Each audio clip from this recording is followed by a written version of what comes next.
Boa tarde a todos. Graça e paz e misericórdia para quem precisa. Quero deixar então uma saudação geral para todas as pessoas e dizer que nós estamos aqui mais uma vez para falar da palavra de Deus. Lembrando que a palavra de Deus é a verdade que liberta. No vídeo anterior, pessoal, eu falei com vocês sobre o plano de Deus para salvar o homem perdido. Mostramos por que o homem se encontra perdido e lembramos que o homem ele está separado de Deus por causa do seu pecado e ele está numa condição de morte espiritual. Não pode fazer nada para se salvar. De uma vez que ele está morto espiritualmente, não há nada que ele possa fazer espiritualmente que possa agradar a pessoa de Deus ou que possa ajudar ou beneficiá-lo em termos de salvação. Mas a palavra de Deus nos diz que Deus amou o mundo de tal maneira que Ele providenciou uma maneira para que nós pudéssemos ser salvos. E essa providência de Deus, sem dúvida alguma, é o sacrifício de Jesus, quando Ele na cruz morre por conta ou por causa dos nossos pecados. Então hoje eu falarei como você pode ser salvo, ou como você pode se beneficiar desse plano de salvação providenciado por Deus. O texto da Bíblia que nós vamos nos basear é Efésios capítulo 2, nós vamos considerar o versículo 1, e nós vamos considerar o versículo 8 e 9, e lá no final nós vamos considerar o versículo 10. Bom, então Efésios 2:1, Paulo diz assim aos Efésios, quando ele está trazendo essas instruções que eles tanto precisavam para entender também o plano de Deus para a salvação do homem.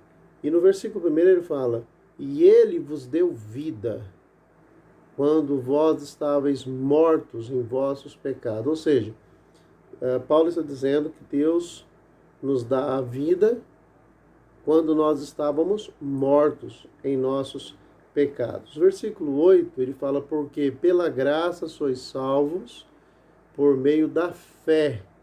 E no versículo 9 ele diz: "Isso não vem de vós, é um dom de Deus. Não vem de vós para que ninguém se glorie." E no versículo 10 ele fala: "Porque somos feitura sua, criados em Cristo Jesus, para as boas obras, as quais Deus preparou para que andássemos nela." Então, no versículo 1, nós podemos ver que a condição do homem sem Jesus é de morte. Estávamos mortos quando ele nos deu a vida. E que quem lhe dá a vida aqui é Deus. Ou seja, a salvação, ela é um presente de Deus. É Deus quem nos dá essa salvação. E no versículo 8, Paulo diz que podemos ver que somos salvos pela graça, ou seja, porque pela graça sois salvos. Então, nós somos salvos pela graça de Deus e não por conta dos nossos próprios méritos. Ainda no versículo 8, nós podemos ver que é por meio da fé que nós nos apropriamos, ou que nós temos a oportunidade de tomar posse desta salvação que Deus preparou para nós. Então, a graça de Deus age e a nossa fé, ou essa fé que salva, ela é acionada naquela pessoa que está ouvindo a pregação do Evangelho. Então, no versículo 9, nós podemos ver também que a salvação não vem de nós, ou seja, ela não foi planejada e ela nem pode ser produzida por nós, ela vem de Deus.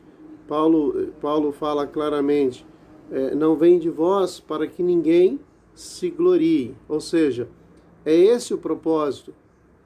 A salvação, ela não pode vir do homem, Ninguém pode dizer que foi salvo por seus próprios méritos. Deus quer que entendamos que a salvação é algo que Ele planejou, é algo que Ele disponibiliza, é algo que Ele viabilizou para todas as pessoas que precisam ser salvos. Então, amigos, irmãos que me ouvem, olha como a Bíblia aqui ela é extremamente clara. Por que ainda talvez você acredite em tantas fantasias criadas pelo homem religioso, pelo homem maldoso? A Bíblia é clara, objetiva, direta, quando nos apresenta o plano de salvação, quando nos apresenta o meio de salvação. Mas o homem, o religioso, o homem mal intencionado, ele cria várias ilusões, ele cria fantasias. Eu digo ilusões e fantasias porque são coisas que, embora possam parecer muito sérias no meio religioso, tão defendida por tantos religiosos, é algo ineficiente, algo que não pode realmente salvar ninguém. Bom, por que pensar que se você for uma pessoa boa e não cometer certos pecados, Deus vai te dar a salvação? Por que pensar isso? Quem te levou a pensar desta maneira? Olha para o texto que nós acabamos de ler. Não é isso que a Bíblia está dizendo. A Bíblia está dizendo que pela graça sois salvos por meio da fé, e isso não vem de vós, é um dom de Deus. Não vem de vós para que ninguém se glorie. Bom, fazer isso, acreditar, confiar em coisas tão fracas, seria a mesma coisa que se você tomasse um remédio para inibir o seu apetite, quando na verdade você estava com uma dor de cabeça. Ou seja, o inibidor de apetite não vai tirar a sua dor de cabeça.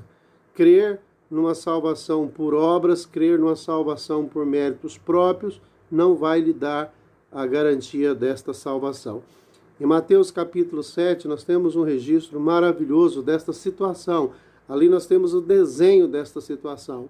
Muitas pessoas que realmente faziam várias obras religiosas acreditavam que isso lhes dava o direito de ir para o céu. Mas a Bíblia diz lá, nem todo aquele que me diz Senhor, Senhor, entrará no reino dos céus. Aquelas pessoas diziam, Senhor, em teu nome nós expulsamos demônio, nós curamos enfermos, em teu nome nós fizemos isto, fizemos aquilo. Nós tínhamos uma vida muito ativa religiosamente falando. Mas Jesus diz, eu não conheço vocês. Eu nunca credenciei vocês, eu nunca habilitei vocês para fazer nada em meu nome. Então, na verdade, é isso. A salvação ela é de graça, ela foi preparada por Deus. Deus está disponibilizando para mim e para você. Vamos entender isso daqui a pouco. Mas as pessoas complicam as coisas, as pessoas não querem fazer do jeito que Deus realmente ensina na sua palavra.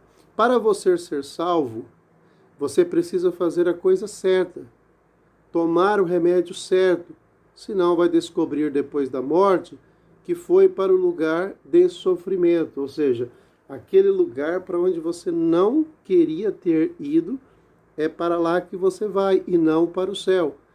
Eu disse no vídeo passado que existem apenas 2 destinos para a alma. Não existe 3 lugares. Só existem 2 destinos, o céu e o inferno. Para o céu irão todas as pessoas que forem beneficiadas pelo plano de salvação oferecido por Deus na pessoa de Jesus Cristo. Porque pela graça sois salvos, por meio da fé, isso não vem de vós, é dom de Deus. Para o inferno irão todas as pessoas que não foram contempladas com esse plano de salvação. Então eu quero que você preste muita atenção, que você deixe de ser aí muitas vezes apenas um religioso, um fanático, que você pense no destino da tua alma. O que está em jogo é o destino da sua alma. Tente entender melhor a palavra de Deus. Abra o seu coração para a palavra de Deus. Deixe Deus falar profundamente no seu interior. Sinta o toque do Espírito Santo falando com você.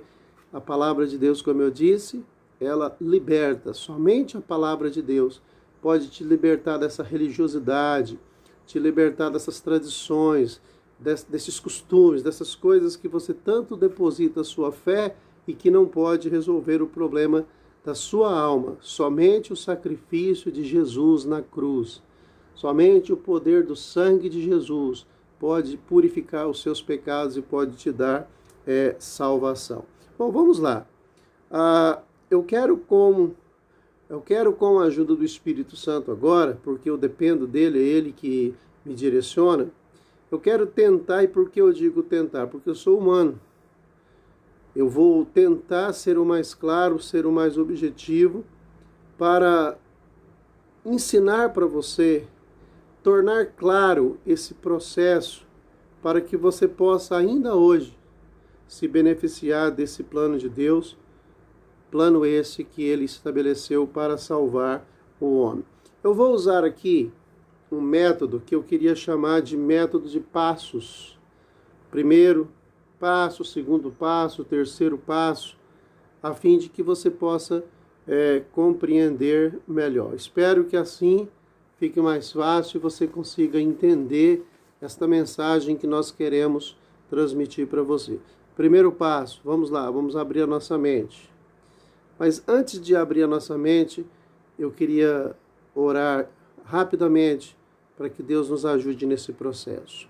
Nosso Deus, nosso Pai, nós te agradecemos por esse momento em que estamos estudando a Tua Palavra.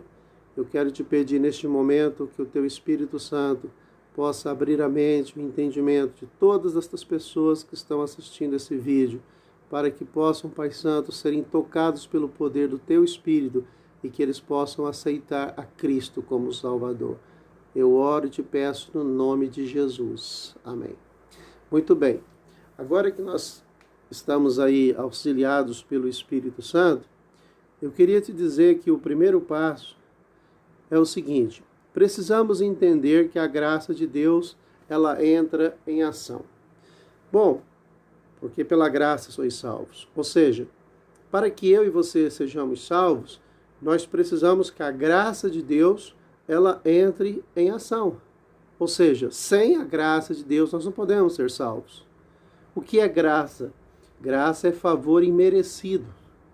Ou seja, Deus está nos dando algo que nós não merecemos. Não há participação nossa. É Deus quem realmente está nos dando. Quem vem até ao homem para salvá-lo é Deus. Não é o homem que procura Deus, não é você que procura Deus, é Deus que está te procurando. Em João capítulo 15, versículo 16, João diz: não fostes vós que me escolhestes, mas eu vos escolhi. Também João capítulo 6, versículo 37, a Bíblia diz: todo aquele que o Pai me dá, vem a mim, e o que vem a mim, de maneira nenhuma o lançarei fora. Que maravilha! Não somos nós que procuramos Deus, mas é Deus quem nos procura. É Deus que está te procurando e daqui a pouco você vai entender isso melhor. Na verdade, não podemos ir até Deus para pedir que Ele nos salve, porque estamos mortos espiritualmente por causa do pecado, como já estamos vendo. Ou seja, Deus é que vem até ao homem morto para lhe dar vida. Para pensar um pouquinho. Como você, estando morto espiritualmente, poderia procurar Deus? Isso seria impossível. Se um morto está ali deitado no caixão e uma mosca senta no seu nariz, uma mosca incomodaria a mim, ou você se sentasse no nosso nariz, nós automaticamente a espantaria. Mas o morto não pode fazer isso. Por quê? Porque ele está morto, ele não tem ação, ele não tem atitude, ele não se move. Então pensa assim, estar morto espiritualmente é estar sem condição de reagir de qualquer maneira espiritualmente. Então, para que haja qualquer reação da minha parte, eu preciso que Deus me dê vida para fazer isso. Por isso, Efésios 2:1 diz: e Ele vos deu vida quando vocês estavam mortos em ofensas e em pecados. O que nos matou, o pecado. O que nos separou de Deus foi o nosso pecado. Então, vamos entender um pouco melhor. A graça de Deus em ação é que vai fazer isso. Ou seja, Deus entra em ação e te envolve com a sua graça para que então você possa ser salvo. Quero tentar descrever isso como um processo que nós chamamos de metamorfose. Aquele processozinho da lagarta virar uma borboleta. E a ideia aqui é que nós, homens mortos, pecadores, recebamos vida e nos tornamos homens santos, santificados para o Senhor. Então, esse processo de transformação, que nós também chamamos de conversão, se chama, daríamos o nome de uma metamorfose. Então, vamos lá. Quando a graça de Deus começa a agir na vida de uma pessoa, ela vai começar a seguir na direção que Deus lhe vai mostrando. Ou seja, exemplo, você pode receber um convite para ir numa igreja, você pode receber um folheto com a mensagem do Evangelho, você pode sentir, você está em casa, de repente você sente um desejo forte de ler a Bíblia, ou pode ser que alguém te aborde na rua, no trabalho, na sua casa, e lhe fale sobre o Evangelho. Certamente, todas estas coisas já são a graça de Deus agindo na sua vida. Talvez você não tenha noção disso, mas receber um link para um vídeo como esse que você recebeu, certamente já pode ser a ação da graça de Deus, querendo salvar você. Então, uma outra coisa que é muito comum acontecer é as pessoas sentirem no seu interior incomodados pelo Espírito Santo de Deus.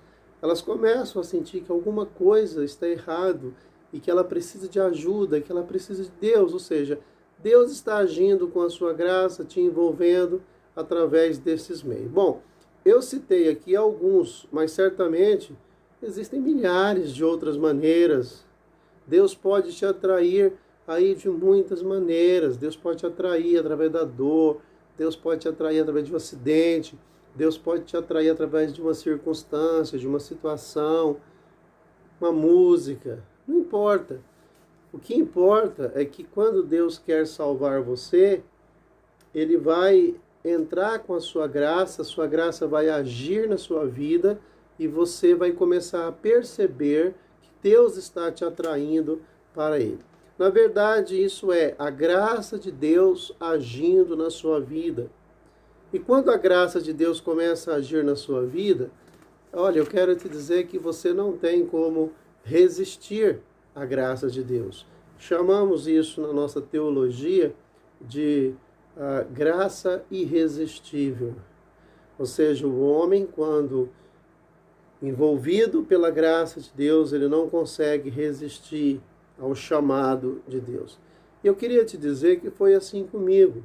Eu não queria ser crente, eu não gostava de crentes, e não era isso que eu queria para a minha vida. Mas certamente era isso que Deus queria para mim. E quando a graça de Deus me envolveu, eu que aos 17 anos, quase completando 18 anos, tinha muitos planos para viver no pecado, Deus já estava planejando algo diferente para mim. E aí Ele me chamou e eu fui atraído pela sua graça e aquilo que eu não queria para mim, eu entendi que era o que Deus queria e agora eu sirvo a Deus aí há mais de 30, 35 anos servindo ao Senhor. Então, eu espero que você entenda que talvez você também não goste de crentes, talvez você não quer ser um crente, mas eu quero que você pense nesta tarde, pois estou gravando o vídeo numa tarde, quero que você pense nesta tarde ou nesta noite, não sei qual vai ser o horário que você vai ver esse vídeo, que realmente, qual é a vontade de Deus para a sua vida? Então, o apóstolo Paulo também é um outro exemplo. Eu citei o meu exemplo, mas o meu exemplo, talvez, né, o de Paulo é mais respeitável. Paulo, ele não gostava de crentes, ele não queria ser crente, mas ele ainda era pior. Ele perseguia os crentes e permitia na morte desses crentes e prendia esses crentes. Ele entendia que os crentes eram um perigo para a sociedade religiosa deles. Mas o que aconteceu é que Deus o envolveu com a sua graça, e quando ele estava indo para Damasco, em Atos capítulo 9 registra isso, ele estava indo para Damasco com cartas dos seus superiores para prender os crentes que ali estavam. Jesus apareceu para ele e disse: Saulo, Saulo, por que me persegues? E ali Paulo se converteu aos 30 anos, 37 anos, e ele pregou, e ele viveu 30 anos o evangelho. Ou seja, eu já vivi o evangelho mais do que Paulo, mas é óbvio que Paulo fez muito mais do que eu, porque Deus tinha um propósito para a vida de Paulo. E eu quero que você pense assim: e se Deus tiver um propósito para a sua vida? Paulo, ele se converteu com esta idade, 30, 37 anos, eu me converti com 17, mas quantas pessoas se convertem com 60, com 70 e ainda servem a Deus? Bom, quero continuar te dizendo que Deus, por sua graça, ele usa uma maneira de te atrair até ele. Eu não sei qual vai ser a maneira, mas Deus tem a maneira e ele vai te atrair e ele vai falar ao seu coração. Quando você ouvir esse plano que eu expliquei no vídeo anterior, você vai conseguir entender perfeitamente. Por que que você vai entender? Porque Deus já está te envolvendo com a sua graça. Porque Deus vai colocar dentro do seu coração a fé que salva. Eu quero voltar ao texto, quando ele fala, porque pela graça sois salvos por meio da fé, e isso não vem de vós. Ou seja, Deus está capacitando você, Deus está pondo dentro do seu coração a sua fé para te possibilitar a crer no plano que Ele está oferecendo para você. Essa fé que salva vem como ouvir da palavra de Deus. A Bíblia fala que a fé vem pelo ouvir, e o ouvir da palavra de Deus. Por isso é tão importante você ouvir a pregação, ouvir a palavra de Deus. Você não precisa ouvir blá blá blás religiosos, coisas que não estão registradas na Bíblia. O que você precisa ouvir é a palavra de Deus registrado aqui na Bíblia, aonde Deus quer trazer este conhecimento, onde Deus quer te atrair para Ele, onde Deus quer colocar no seu coração a fé que salva, para que você possa crer.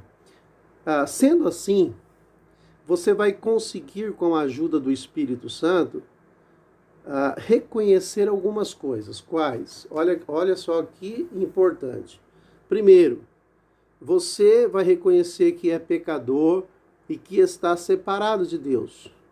Você não pode pensar que é bom, que é santo, que não tem pecado ou que não cometeu tal coisa. Nós nascemos em pecado, ok? Nós já nascemos herdando esta herança dos nossos pais. Segundo, Deus te ama mesmo sendo você pecador. Olha que bacana. A ideia que as pessoas têm é que elas têm que fazer alguma coisa boa para que Deus possa amá-las ou Deus possa aceitá-las. Isso não é verdade. A Bíblia diz em Romanos 5,8 que Deus prova o seu amor para conosco pelo fato de ter morrido por nós, sendo nós ainda pecadores. Então Deus te ama mesmo você sendo tão pecador. Terceiro, Deus quer te salvar. Se Deus está te atraindo pela sua graça, se Deus está falando ao seu coração, é porque Deus quer te salvar. Quarto, para te salvar, Deus entregou o seu Filho para morrer em seu lugar. Eu costumo dizer que todos aqueles por quem Cristo morreu serão salvos. As religiões por aí ensinam diferente. Há um ensinamento, por exemplo, que diz que todos vão ser salvos porque Cristo morreu por todos. Eu não creio, eu não assino embaixo desta afirmação, porque a Bíblia não diz isso. Todos aqueles que crerem em Jesus serão salvos. Ou seja, todos aqueles por quem Cristo morreu, porque Cristo não morreu por todos. Cristo não morreu por Judas. Cristo não morreu por aquele que foi para o inferno, porque isso seria um desastre, porque se ele morreu por alguém, ele pagou a dívida desse alguém. Então esse alguém não poderia ir para o inferno. Então Cristo morreu apenas por aqueles que vão crer nele como Salvador pessoal. Então, lembre-se disso, para te salvar, Deus precisou entregar o seu próprio Filho. Nós costumamos dizer que é de graça, mas não foi barato, não. É de graça para nós que recebemos, mas para Deus teve um alto preço. Quinto, você vai reconhecer que é pecador e que precisa arrepender de todos os teus pecados. Este reconhecimento, ele não poderia ser nosso próprio, é o Espírito Santo nos convencendo. A Bíblia diz que o Espírito Santo nos convence do pecado, da justiça e do juízo. Então, se Deus está te atraindo, Deus está falando ao seu coração, a fé está dentro de ti, colocada por Ele, possibilitando que você então creia em tudo aquilo que Ele está te ensinando. Sexto, você vai crer no sacrifício de Jesus. Crer no sacrifício de Jesus não é acreditar que Jesus morreu. Crer no sacrifício de Jesus é você realmente saber, sentir que Ele morreu por você. Ele morreu para te salvar. Pense nisso, meu amigo. Se Cristo morreu para te salvar, você não pode se perder. Então, quando você crê que Cristo morreu para te salvar, é porque a graça de Deus está agindo e te fazendo crer nesta verdade tão importante. Sétimo, você vai entregar a sua vida para Ele, crendo que Ele é o seu Salvador, crendo que Ele é o Senhor da sua vida. Ou seja, você não vai resistir, você vai se entregar para o Senhor. Me lembro quando eu estava passando pelo processo, eu estava resistente, eu não queria aceitar Jesus como meu Salvador, eu não entendia muito bem, mas a minha maior preocupação era e os meus amigos, e a minha família, e os meus irmãos de religião. Como vai ser? Bom, eu quero que você entenda que estas coisas não devem te atrapalhar a entregar a sua vida para Jesus, porque se Jesus morreu por você, não há nada maior do que isso. Não há nada mais importante do que isso. Você precisa entregar a sua vida para Jesus. Oitavo, você vai ter a convicção que agora você é salvo, porque Deus te salvou pelo sacrifício de Cristo. Uma convicção. O Espírito Santo vai te dar essa certeza, porque Cristo morreu por você. Existem umas religiões que ensinam que é possível perder a salvação. Não creio nisso de jeito nenhum. Eu acredito que o homem poderia perder a sua salvação se esta salvação tivesse sido obtida por ele próprio, pelo seu próprio esforço. Mas a salvação não foi o homem que conseguiu, por isso ele não pode perdê-la. A salvação é algo que o próprio Deus deu ao homem. E para dar essa salvação, Deus fez algo que ninguém pode destruir, que foi a morte de Cristo, quando Ele vence, ressuscitando dentre os mortos, destruindo o pecado, o inferno, o diabo e todos os inimigos. Então, a salvação não é algo que se perde, e a salvação é algo que eu passo a ter a certeza dela. Por quê? Porque a graça de Deus está me envolvendo. Porque Deus está me atraindo para Ele, porque Deus está colocando a fé no meu coração para que eu creia, porque eu estou crendo na palavra de Deus, porque eu agora decido, eu quero, eu sinto a necessidade de entregar a minha vida para Jesus, que Ele seja o Senhor da minha vida. Bom, finalizando, agora que você fez essa entrega, agora você é nova criatura, diz a Bíblia. E aí no versículo 10, do capítulo 2 de Efésios, a Bíblia está dizendo assim, porque somos feitura sua, criados em Cristo Jesus, para as boas obras as quais Deus preparou para que andássemos nela. Estas boas obras aqui, elas não têm poder para nos salvar. Estas boas obras aqui, elas são consequências da nossa salvação. Porque eu agora posso produzir boas obras? Porque agora eu sou de Deus. As obras que eu fazia antes eram más obras, mas agora que eu sou de Deus, eu posso produzir boas obras, obras que Deus preparou para que eu pudesse praticá-las, ok? Então, rapidamente, eu quero recapitular porque isso é muito importante. Você é pecador e está separado de Deus, você vai reconhecer isso. Você vai reconhecer que Deus te ama mesmo sendo você pecador. Você vai crer e entender que Deus quer te salvar.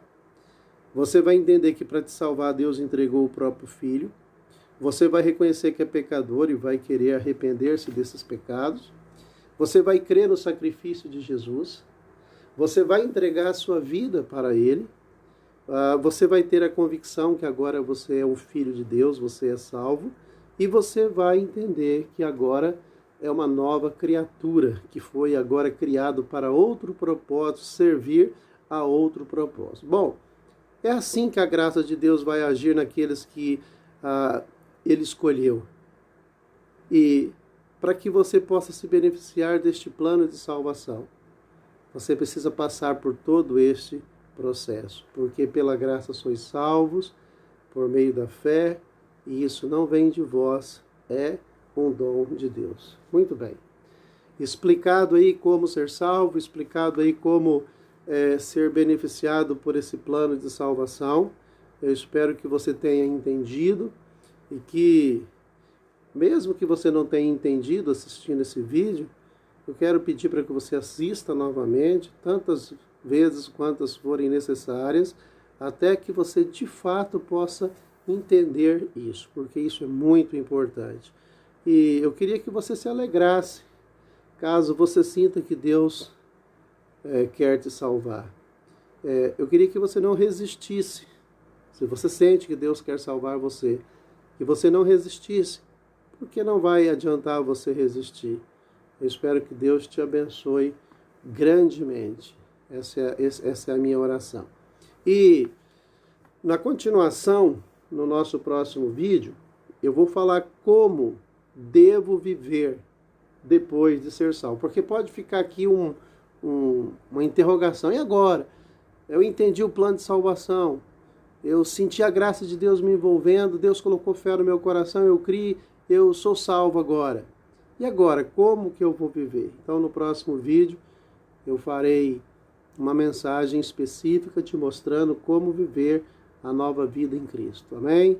Deus te abençoe e fica com Deus.